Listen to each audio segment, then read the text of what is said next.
5, 4, 3, 2, 1. What's up, guys, and welcome to another episode of Inside You, the college sports podcast. I'm your host, Xavier, and we are back. It is Monday, November 12th, 2018. Another huge weekend in college sports. A lot of college basketball, a lot of college football.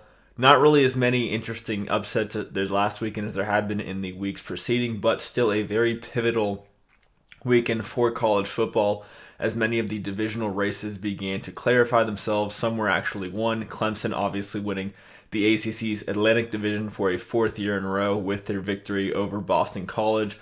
We'll get all into that this episode, but let's start off like we normally do with I was right and I was wrong. First thing, I was right that Kansas State would defeat Kansas. Final score there, 21-17. Interesting game in that both Alex Barnes and Alex Delton saw time under center. Barnes 117 yards and 2 touchdowns. Delton scoring the go-ahead touchdown. If you saw one of the big highlights from the game, it was Kansas tight end Marvin Saunders attempting to hide a penalty flag against the Jayhawks. Very hilarious. If you hadn't seen, go check it out. But Bill Snyder's team getting the job done there in their rivalry game, and David Beaty's team unfortunately unable to give him that last victory so far in the remaining time he has as the Jayhawks head coach. So then I was wrong. That was Wisconsin would defeat Penn State. Final score there, 22-10. Things look good for the Badgers following Jonathan Taylor's first touchdown of the game. He finished with 185 yards. Unfortunately, with Alex Hornibrook out again for the Badgers while he remains in concussion protocol, Jack Cohn finished with 2 interceptions and 5 sacks. Not a great start. Unfortunate start for Jack Cohn, having to do his first start on the road against a very good and underrated Penn State team, but that's just how it goes.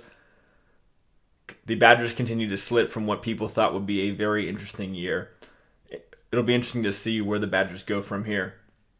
Remember that both Taylor and Hornibrook could come back next year. Whether that happens, though, remains to be seen. Then, I was right that Ohio State would defeat Michigan State. Final score there, 26-6. Very much a game of field position. Drew Chrisman, the Buckeyes punter, had punts that landed in the 5, 6, 3, 1, and 2 yard line in the second half. He did such a great job that he was actually interviewed after the game. Rarely do you see a punter be interviewed. That just shows you how good of a job he did. Urban Meyer's team continuing to set up what should be a huge game against Michigan, which will decide the Big Ten East end of the season. Then I was wrong that South Carolina would defeat Florida. Definitely thought that the Gamecocks would pull off the upset here. Started out 14-0, but Florida clawed their way back, winning 35-31. This game was made all the more interesting by Luke Del Rio's comments regarding Felipe Franks on Twitter. On Friday, the day before the game, Franks, who actually played at Florida last year and was in the same quarterback room as Franks, said that if head coach Dan Mullen were to start Franks, he was at risk of losing the Gators fan base. To me, it was a bit of a childish remark, considering the fact that these guys were just teammates. What made it even more ridiculous to me was that news of Kyle Trask, Franks' backup, breaking his foot and literally leaving the team with Franks as his only option. Even with that adversity and some of the other adversity that Franks had to deal with this week, they were able to not only come back from down 14-0, but also down 17 points in the third and pull off the victory in what was a huge game for Florida fans, as Dan Mullen was able to defeat former Florida head coach Will Muschamp. So kudos to the Gators. Then I was right that Arizona State would defeat UCLA. Final score there, 31-28. Very much a game focused on Eno Benjamin, the stellar Sun Devils running back. He finished with 34 touches for 182 yards and a touchdown, and Kill Harry continues to do a great job solidifying himself as arguably the best wide receiver in college football. 7 receptions for 100 yards. This was a game that really centered on starting quarterback Manny Wilkins. This was his last game as a Sun Devil for a guy that's faced a lot of adversity, had not an easy time in Tempe. It was a great way to go out with a win. The Sun Devils still very much in the hunt for the Pac-12 South, although with Utah pulling off their own victory over Oregon, even without starting quarterback Tyler Huntley and starting running back Zach Moss, the Utes are still in first place in the South. So then I was wrong that Oregon would defeat Utah. Final score there, 32-25. Shelley in relief, 2 touchdowns. Armand Shine, 174 yards rushing. Utah still in control of their destiny in the Pac-12 South there. Matt Gay, the Utes kicker, got tons of opportunities, 6 field goals on the game, and that allowed the Utes to remain in control of their destiny in the Pac-12 South race. Then, I was right that Pitt would defeat Virginia Tech. Final score there, 52-22. Taking a huge step to the ACC Coastal Division Championship, the Panthers took in this game. Quadri Olson, 235 yards, 3 touchdowns. Virginia Tech, now very much at risk of missing out on their 26th consecutive bowl streak. They're 4-5 and need to win 2 of their last games to make themselves bowl eligible. Very difficult thing to do for this Virginia Tech team, which has been played all year long by the injuries that have cost Bud Foster's defense. The real story of this game, Pitt averaged an insane 13.9 yards per play. Wow. And Pitt continues to look like they're going to be the team that will come out of that Atlantic ACC Coastal Division. So then I was wrong that Cincinnati would lose to South Florida. Final score there, 35-23. This game, very important because not only did Blake Barnett, South Florida starting quarterback, sit out, but Michael Warren finished with 4 touchdowns in his absence, and it set up the game day treatment, which Cincinnati and Central Florida will get this weekend when Cincinnati travels to UCF, which will be a huge group of 5 game. Central Florida, if you recall, very much at odds with College game day, not feeling like they're getting the treatment or the respect they deserve for their impressive 23-game winning streak. Going to get a full opportunity to showcase what they can do as they look to hopefully crack into the college football playoff top 4, although I don't see that happening. Then, I was right that Clemson would defeat Boston College. Final score there, 27-7. This game was plagued by injuries in that Eagles starting quarterback Anthony Brown went down on his first series. He would not return to the game, being ruled out with an internal injury of some kind. Clemson clinching the ACC Atlantic Division Championship for the 4th straight year. Michael Walker really the only bright spot for the Eagles offense following the loss of Anthony Brown.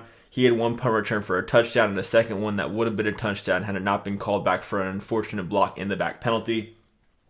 Very much a sad game for the Eagles, who were benefiting from their own game day treatment. Clemson, though, just continued to be too overmatched. Between their defense and Trevor Lawrence has continued to develop, the Tigers look like they're going to run through the rest of the ACC schedule untested. So, then I was wrong that Troy would lose to Georgia Southern. Final score there, 35-21.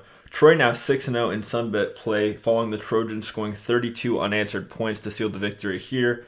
And Neil Brown, with all of the coaching vacancies that are already out there, very much in the running for a potential Power 5 job. More on that in a few minutes.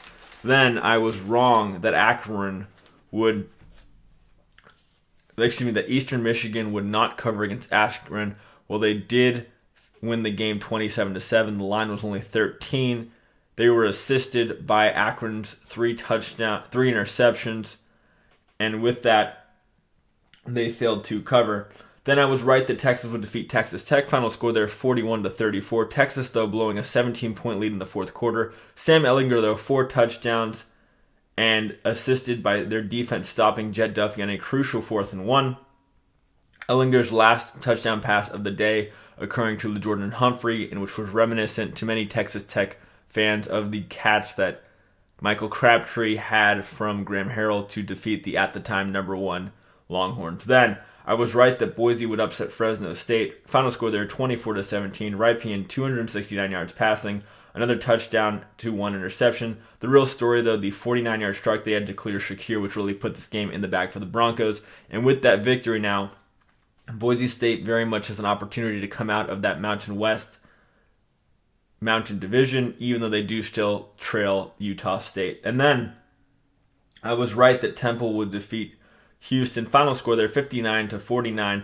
Ed Oliver out again. That's the 3rd straight game. In his absence, Raquel Armstead ran wild, 210 yards and 6 touchdowns. Yes, you read that right. So 8-6 last weekend. Very much an interesting weekend in that while there wasn't as many high-profile matchups as we're going to get with now we're entering that rivalry portion of college football season, certainly some very pivotal games, and that they continue to set up and solidify who will be playing in their conferences championship games in the next few weeks, and they give us some good comparison opportunities to look at as the committee now looks to boil it down to those 4 top teams. So that moves us along to the biggest stories in college sports right now. The biggest one, no real surprise, Bobby Petrino is out as the University of Louisville's head coach. This comes following the 2-8 season that the Cardinals are currently undergoing. 7 straight losses to that. And this was very much rumored to be in the making for a long time, although up until recently, Petrino's rumored $14 million buyout was what kept him as the head man there. However, following a very unfortunate loss to Syracuse this last weekend, new Louisville athletic director Vince Tyra decided to make a change. Also, they decided to let go of Nick Petrino, Bobby's son and quarterbacks coach, as well as his son-in-laws LD Scott and Ryan Beard. This is very much an appetizer for what could occur at Kansas State if Bill Snyder is either forced to resign or resigns on his own in the next few weeks. And that while they were winning and when they were assisting the program, a lot of these hirings that are kind of questionable are overlooked, but when it comes time and losing and they need to make a change, it just makes the separation even more difficult. That leaves interim head coach Lorenzo Ward very much short-staffed as they look to prepare and finish out their last 2 games. And also, it'll be interesting to see what happens there. Now, it's no secret that this Louisville job, very much the people in Louisville that are decision makers are going to target Purdue head coach Jeff Brohm. But Brohm initially has kind of cooled some of those flames, saying he's not really interested in right now. Now, what I want to note there is that Brohm's team is currently 5-5. They've got games against Wisconsin and Indiana left, and they just need to win one of them to be bowl eligible. That would make the Boilermakers bowl eligible for a second year in a row, which would be huge for that program, on top of that already big upset over Ohio State. Certainly, though, after that, very much a possibility that Brohm were at least to investigate the job, but it doesn't really surprise me that he is looking to kind of fan the flames a little bit, given that Vince Tyra is going to very much have to make appearances to him, that the University of Louisville, which has undergone such change with the loss of former athletic director Tom Jerkich, head basketball coach Rick Pitino, and now head football coach Bobby Petrino, is finally stable again and very much in the right track. That's going to be hard to do. Maybe he decides that he just likes where he's at Purdue. Probably going to get another raise this offseason, assuming they are bowl eligible again. And he can put himself in a position to be the Boilermakers head coach for a very long time, even with his ties to the school. But he'll be the guy that is rumored to be receiving that job, at least for the foreseeable future. Lorenzo Ward, meanwhile, interesting to see what happens with his time as the interim head coach. Looking at their schedule, even if they were to win these last 2 games, which is unlikely, one of them being to a Kentucky team, which is up until this last weekend number 11 in the country, they're still not going to be bowl eligible. Hard sell for him to take that job, especially with the possibility of Jeff Brohm being the hiring. But 2 other names which I think could be connected to this job would be Luke Fickell, the Cincinnati head coach. He's 4-8 to 9-1. This is a guy that both played and coached at Ohio State, which is not too far from Louisville. Very much a Midwestern guy. And then the other one, which I think would be a bit of a surprising hire, is Neil Brown. This is a guy who's from Kentucky and played at Kentucky. Very much has ties to the region, and with the success he's had at Troy, could be working himself into a big promotion. So that moves us along to Bedlam, the regular game between Oklahoma and Oklahoma State. Very much an interesting game, back and forth shootout like I expected. Final score there, 48-47. Really came down to Mike Gundy, Oklahoma State's head coach, decision to go for 2. Bit of a curious question, but I actually do agree with it. Unfortunately, they did not convert, and that resulted in losing by 1 point. Now, what you need to understand about this game is that for most of the game, Oklahoma State was without star running back Justice Hill. After the game, Gundy said that the loss of Hill resulted in them having to throw out about 15 to 20% of their playbook. Furthermore, they had missed an earlier extra point, so now you have to wonder if you even run the kicker out, whether he would make it. And they're on the road looking to try and upset one of the best teams in the country in Oklahoma. I do agree with the 2-point conversion. Remember last week, West Virginia head coach Dana Holgorsen tried the same thing, and they were able to upset Texas on the road. When you're on the road like that, your team's trying to be an upset, and you know you're up against it. It does make sense for me to end this game rather than go into overtime where the questions about your kicker still very much linger, and you know you're not going to be able to stop that Oklahoma Sooners offense. I mean, you've already given them 48 points for the day. So I agree with the decision, and I have no problem with it, even if it meant they ended up losing by 1 point. So then, that leads us to Tua Tagovailoa, Alabama's starting quarterback. Tua, unfortunately, continues to be plagued by that right knee injury he suffered a couple of games ago. re-injuring it against Mississippi State, sat out in the fourth quarter, although again after the game, Alabama head coach Nick Saban made amends and attempted to try and say that he was fine and that he could have gone back in.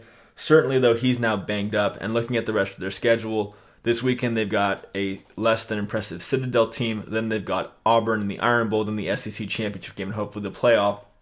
Some people had wondered whether it would be in the Crimson Tide's best interest for Tua to sit this game. Nick Saban, though, shooting those down, basically saying that he can use it as an opportunity to work on things and to get better. I think a lot of this has to do with the fact that Jalen Hurts is also still hurt, coming back from that ankle surgery. With Mac Jones as their quarterback, maybe Saban feels like Citadel could really pull off what would be an astonishing upset of this Alabama team. Also, if he's looking at it, he knows he can probably only run Tua out there for a couple of the initial possessions, build up that big lead, and then pull him early on. So why not do it? It's low risk, high reward type of situation. But I will say it was interesting to me that he didn't even at least consider the possibility of doing it. You know, all year long we've heard about the benefits of having Jalen Hurts as your backup. I know he sat out the last 2 games, but if he were ready to go, why not utilize him, put the mileage on him, knowing that you've then got the Iron Bowl and the SEC Championship against Georgia coming up. Both those teams' defensive lines are not something you want to mess with. In these games where Tua has struggled with his knee, he really hasn't taken a head-on hit. If he were to take one, I am concerned about what impact that might have on his knee. But it looks like at least for now, Tua is going to play. We'll continue to monitor that throughout the week. And then if you're a USC fan, obviously you're disappointed following the Trojans' unfortunate loss to Cal this last weekend. First time the Bears had defeated the Trojans since 2003. Ouch. 15-14, the final score there. What makes it even worse was that this was a loss at home in the Coliseum.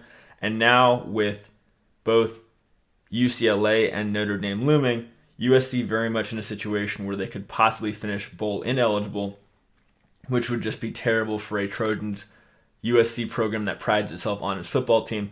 Unfortunately, though, I know a lot of people are clamoring for Helton to be fired. I don't see it happening.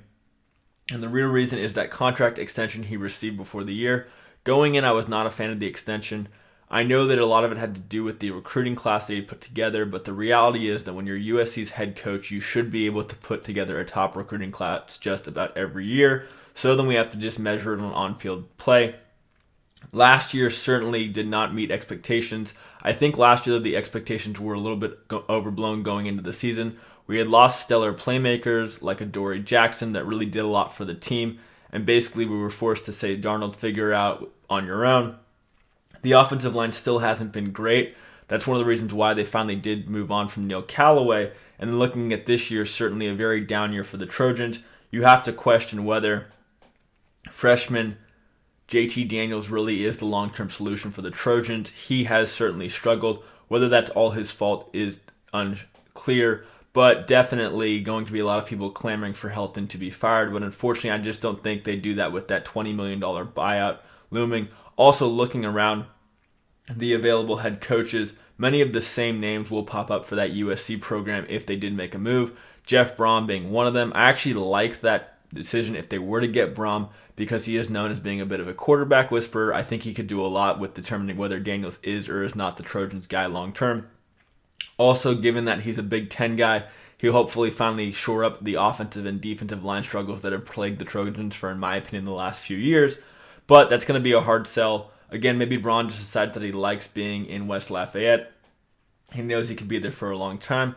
Dino Babers, same thing. I think regardless of how the season plays out for the Orange, he'll be in line for another big extension. Probably going to look to keep him as their head coach for the foreseeable future. And so now you're in a bit of a weird situation where you go, who do you replace? I know some people will say, well, what about Les Miles? I just don't see that happening.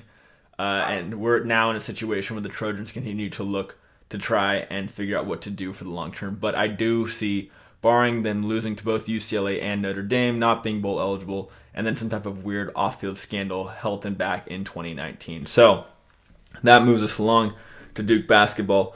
Duke now number 1 in the AP Top 25. That comes following their blowout of number 4 Kentucky. Not surprised that they're number 1, but I do want to say that those who think that they should just be given the championship should certainly slow down. They struggled on Sunday to defeat an overmatched Army team. Army very much had their opportunities to pull off the upset. They missed a lot of layups. The play of the game for me was when Army had a wide open dunk and the guy missed it. Had they made that dunk, very much could have been a changing of the tide. Also, Army very much showed a blueprint for how to beat this Duke team. Played the passing lanes very well, forced some turnovers, helped when they needed to, and really they got the benefit of Duke being cold for a majority of that first half. Unfortunately, once the Blue Devils did turn the heat on, they did put the Black Knights in the rearview mirror, but against a better team, like, again, I keep saying, a Kansas or a Michigan State or a Michigan or a Villanova that plays that smart defensive style, forces the half-court game, makes Duke defend, I really do think they will be vulnerable. And looking in their conference, obviously the big one being UVA. So, interesting to see how this season pans out for the Blue Devils. And then that moves us along to the Pac-12 basketball. Right now, they only have 2 teams currently in the top 25, Oregon and UCLA. Oregon very much going to be a presence this year, given freshman Bol Bol, son of former NBA player Manute Bol, but certainly an interesting time for the conference. I had the pleasure of watching Arizona State play McNeese State this last weekend. Certainly was less than impressed with the team that at one point last year was ranked 3rd in the nation. Xylon Cheatham, 6'8", 220. He finished with 16 points. Lou Dort poured on another 25. Very much this was a game where McNeese State had their chances. They actually impressed me with their athleticism. While they lacked the height and really the strength to compete with the Sun Devils, they could certainly rebound with them and were very much into the game into the latter part of the second half. Arizona State very much cold for long portions of the game. And what really allowed them to separate themselves in that game was really pounding it into the middle, posting their guards against these smaller McNeese State guards, which they won't be able to do against some of the better teams. So if you're looking for a third team to come out of the Pac-12 and compete with Oregon or UCLA, I don't see the Sun Devils being that team. UCLA very much in a transitional year. I think they finally look to move on from Steve Alford. He's a guy who I don't think people wanted him to get the job in the first place. He was kind of a by proxy guy. Really never had the success at New Mexico State that people were looking for. I think this is the year where he's either going to have to take this team to at least the Sweet 16 or they look to finally move on. Washington, I think people were hot on, but they got blown out by Auburn over the last weekend.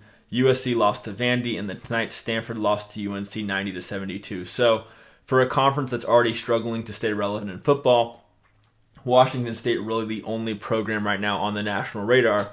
If basketball is still unimpressive, what they've really been known for and kind of built that conference on will not be another good year for the conference. So that moves us along to previewing some of this week's top basketball games. Given that we're now kind of at the middle part of the beginning of the season, we've entered some of the tournaments that teams will play early on. Tuesday night, we've got a great matchup. Wisconsin traveling to Xavier. Wisconsin favored by 1.5 there. They're coming off a victory over Copen State, 85-63 the final score. Xavier 2-0, beating IUPUI, and Evansville 91-85.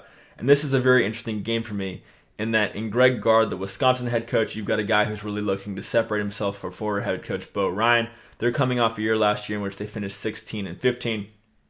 Not the success that this Wisconsin team is looking for, although they will benefit from the return of guard Ethan Happ, who after testing the NBA waters decided to come back.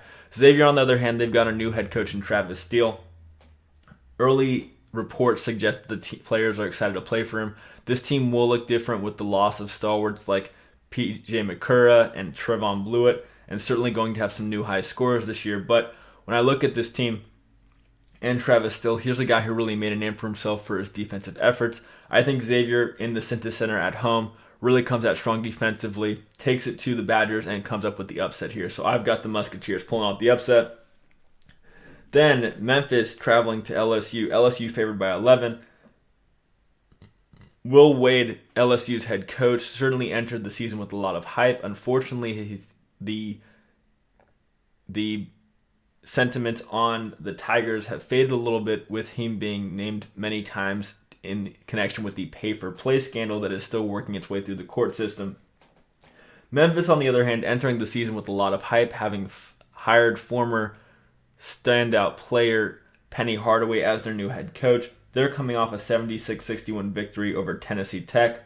And Memphis and Penny Hardaway are really looking to have a good enough year to entice Weissman, the standout basketball player, to stay in state rather than go to Kentucky.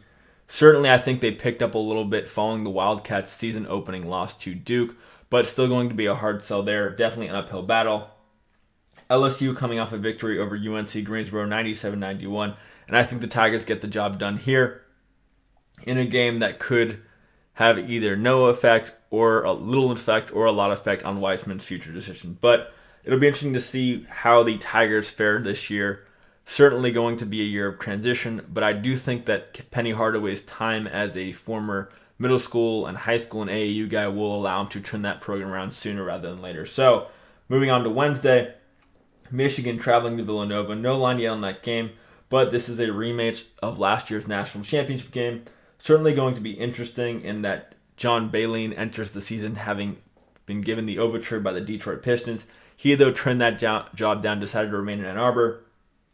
Villanova going to look a little bit different offensively, but with the return of Eric Paschal and Phil Booth, the inside-out game that really allowed them to really test, stress, and bend that zone to their will last game, I think that's what gives Nova the edge here, and they pull off the victory. And then in a little bit under the radar matchup, we have Marquette traveling to Indiana. Miller's team coming off a 16-15 record in 2017-2018. Very much going to be an opportunity for freshman Romeo Langford to show off what he can do. And I think the Hoosiers pull off the upset here in what will be a fun and back-and-forth game. That moves us along to Thursday, where we've got a matchup of the old Big East. Syracuse taking on UConn in Madison Square Garden. UConn new head coach Dan Hurley looking to follow in the success of both his father and his brother, ASU head coach Bobby Hurley. But I think that team is still a year away from really competing with the better teams in college basketball. Remember, they're coming off a 14-18 season under former head coach Kevin Ollie. I think the Orange Men take it to them and get the job done here as Battle and Brissett show what they can really do. And then finally, for college basketball, Oregon traveling to Iowa. Oregon without stellar freshman Lewis King. He's really the complement to Bol Bol this year. Dana Altman's team, though, this is their first trip to the road. Going to be a very interesting game for Bol Bol to see the freshman, what he can do, not in Eugene. I think the Hawkeyes pull off a tough victory, upset of the Ducks. And this is really going to be a game about Dana Altman's team growing and learning how to play on the road. So that moves us along to college football. Not as many interesting games this weekend as there was last weekend. Certainly, this is kind of the appetizer for next weekend when the Iron Bowl and the Egg Bowl and some of the real fun matchups in college football, where many times you have one team playing for pride and the other team playing for a shot in the playoff, but still going to be very interesting. Kicking it off, Syracuse taking on Notre Dame in Yankee Stadium. Notre Dame favored by 9. They're coming off a victory over FSU, but the real story is the return of starting quarterback Ian Book from an upper body injury that kept him out of the game against the Seminoles. Syracuse coming off a 54-23 victory over Louisville.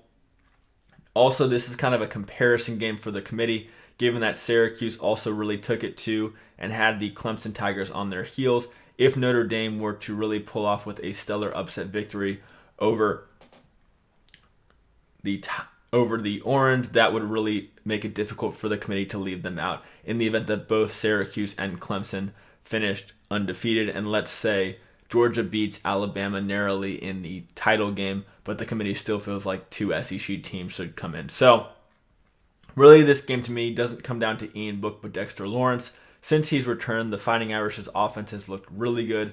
Everyone knows about that defense. But with him and the running game, he's really opened things up for the offense, and I think that he runs roughshod over the Orange. So the Fighting Irish pull that one off. Then, and I think a game that's not receiving the attention it should, West Virginia traveling to Stillwater to take on Oklahoma State. West Virginia favored by 5 there, and even with them coming off the victory over TCU 47-10, it is hard to forget the loss that they had earlier in the season to Iowa State. Oklahoma State obviously coming off a tough loss to rival OU 48-47. I think the Mountaineers get the job done here, but what they don't want to do is get caught looking a week ahead to when they take on fellow Oklahoma school Oklahoma, in which very well could decide who ends up winning finishing as the top seed in the Big 12 and could very well serve as an appetizer for the Big 12 championship game, barring anything chaotic. So I think the Mountaineers get the job done here, but this is certainly a game where if you're Mike Gundy, you probably throw caution to the wind, knowing that this season is going to be about building for the future, and hey, why not try and ruin the Mountaineers season while you're at it? Then, Miami traveling to Virginia Tech. Miami favored by 3.5 there. They're coming off a loss to Georgia Tech, 27-21 the final score. Virginia Tech obviously got blown out by Pitt, 52-22. A lot of people are saying that maybe it's time for Bud Foster to go as the Hokies defensive coordinator. Regardless, though, Miami's defense really isn't much better, and I think their offense is a step below the Virginia Tech this year, even with the loss of starting quarterback Josh Jackson. And I've got the Hokies pulling off the upset here. Then Mizzou traveling to Tennessee. Mizzou favored by 6. Tennessee coming off an upset of Kansas 24-7. Mizzou beating Vandy 33-28. And Tennessee very much has an opportunity to finish bowl eligible in Jeremy Pruitt's first year, which would be huge if they can win this game and then in a week at Vandy. Looking at this Tennessee team, while they've certainly had their ups and downs, they have gotten better each week. They got a huge confidence boost upsetting Kentucky last week, and I think the Vols get the job done here and take a huge step to possibly finishing bowl eligible in Jeremy Pruitt's first year. So I've got them pulling off the upset. Then, in a huge rivalry game for any LA natives, USC traveling to UCLA. USC favored by 2.5. Certainly a down year for the Trojans. They're coming off that 15-14 loss to Cal that I mentioned earlier, in which they look listless for most of the game. UCLA coming off a loss of their own to Arizona State, 31-28, but they really did have their moments and win the game for much of it. The offense does look a little better with the return of starting quarterback Wilton Spates. And as much as this pains for me to do this as a USC alum, I'm picking the Bruins. What separates this game for me is the fact that Chip Kelly's team has continued to fight for him and improve every single week. Yes, they are young, they are prone to making penalties and dumb mistakes, and at least once a game they have a turnover that makes you want to pull your hair out. But USC, on the other hand, has very much gone into coasting mode. It's going to be hard for this team to ignore the rumors about their head coach, even as much as they'll try and say that it doesn't bother them. And with this probably being the first game in the Rose Bowl that is sold out all year for the Bruins, I think the team comes out and gets the job done. Then, Iowa State traveling to Texas. Texas, they're favored by 3. They're coming off a victory over Baylor, 28-14. Remember, Texas struggled to put away Baylor. Iowa State did not. Texas, though, beating Texas Tech 41-34. Really, this game to me comes down to Texas's defense, which, while the offense has been good enough to keep the attention from on them, really hasn't been much worse than Oklahoma's this year. Brock Purdy has certainly enlivened the Cyclones' offense. I think Matt Campbell and co gets the job done on the road, pulling off the upset and putting Texas' chances of making to the Big 12 championship game almost at 0. Then Arizona State traveling to Oregon. Oregon favored by 4. Arizona State coming off that 31-28 victory over UCLA. Very much a game that kind of was the coming out party for Eno Benjamin. All year long, he's very much been second fiddle to N'Keal Harry, but this was a game where he really did shine. Oregon coming off a loss to Utah 32-25. This very well could be Oregon starting quarterback Justin Herbert's last home game in Eugene. He's going to have a decision to make at the end of the year, whether he wants to go to the NFL or return to college. Looking at this Ducks team, it's hard for me to come up with a reason why to come back. Herbert also has had 2 major injuries in his college career. It seems like it's time for him to move on to playing on Sundays and getting paid for his efforts. So, very much could be the last game for him in a Ducks uniform. Arizona State, though, still very much in play in the Pac-12 South. Even with the struggles and ups and downs they've had this year, they've continued to fight. Manny Wilkins showing some emotion following his last game in Sun Devil Stadium this last weekend. I think they go on the road here, pull off a huge victory, and set themselves up for a possibility at winning the Pac-12 South in what will be Wilkins' last year in Tempe. And then finally, 2 more games. UVA traveling to Georgia Tech. Georgia Tech favored by 6. UVA coming off a victory over Liberty 45-24. Georgia Tech beating Miami 27-21. This game is interesting to me in that both teams are very much a ball control style team, just trying to do enough to really give yourself a shot at winning the game, not really focused on going too far outside of your comfort zone. I like the UVA to pull off the upset here. I think Bryce Perkins outduels Taquan Marshall, in which will be a game very much about who scores last. And then Michigan State traveling to Nebraska. Michigan State favored by 1.5. They're coming off a loss to Ohio State. A tough loss for the Spartans. Very much a game where the offense just never got going. They even went so far as to take a safety just in hope of flipping the field on the Buckeyes. Nebraska, though, coming off a victory over Illinois, 54-35.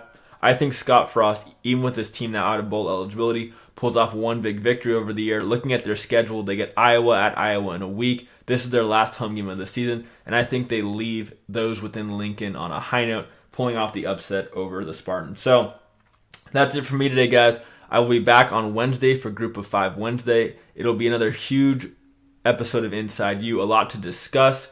We'll preview all the top Group of 5 matchups. I'll give you my updated Heisman Trophy standings, and we'll continue to look at some of the interesting storylines in college sports, as well as preview some of these top basketball games for the weekend now that we are in this tournament mode. So that's for me today, guys. This is Inside You, the college sports podcast. I'm your host, Xavier, and we are signing out. Bye.